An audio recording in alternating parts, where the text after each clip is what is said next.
Mai sauraron mu dan uwa zo ka fahimta, kasida ce sabuwa a yau mun ka rubuta, domin jan hankali ga junan mu nufinta.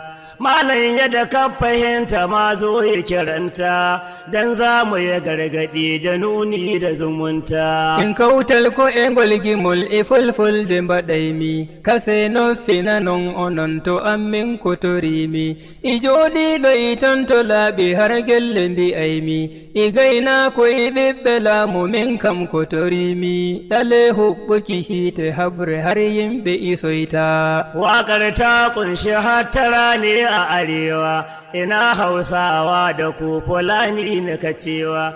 A yau baitocin mu kanmu ne za su tiƙewa, kira ne na yamu idan za mu kulawa, gangar mu rarraba wasu na ta kaɗawa. Gi'e nden no i Hausa men i fufulɓe i kauta, i romirgo i dow karal ɓe njooɗo i ɓe kirta. Gesa Hausa i fulɓe men wala hawre ɓe kulta, to ma inde wari gi'a ɓe fuu naamo waroyta. Gi'a Hausa i yardude i fulɓe ɓe kauta. Na san ba mai musun zumuncinmu na tare, sana'unmu da kasuwanmu tsarinmu a jere, Bahaushe ba Fulatani muna zauna a ɗore, da nono da dawanmu har abincinmu a cure, da noma da kiyanmu don muna yinsa a tsari. I julir da iluɓe men gi'a yimɓe i kauti, i jarai da kosam yaha i ngelo ba i mburti. Gi'a Hausa i hedi gonihi fulɓe i shiwti,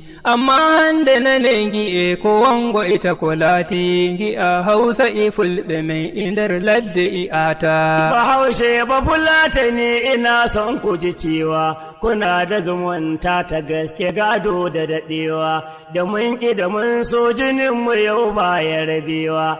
Hanci in an taɓa ido na nunawa, saboda zumuncinsu har hawaye ka zubuwa. Komi laimi ɓernde am itoy lamɓe bigeje, imo diɓɓe imawɓe men jogoytoɓe koboje, ko hani ɓe ndaro caka ɓe kolla i gureje, mo janga imo jangata i gujjayɗo kuɓeje, iɗum holla ɓe dow atal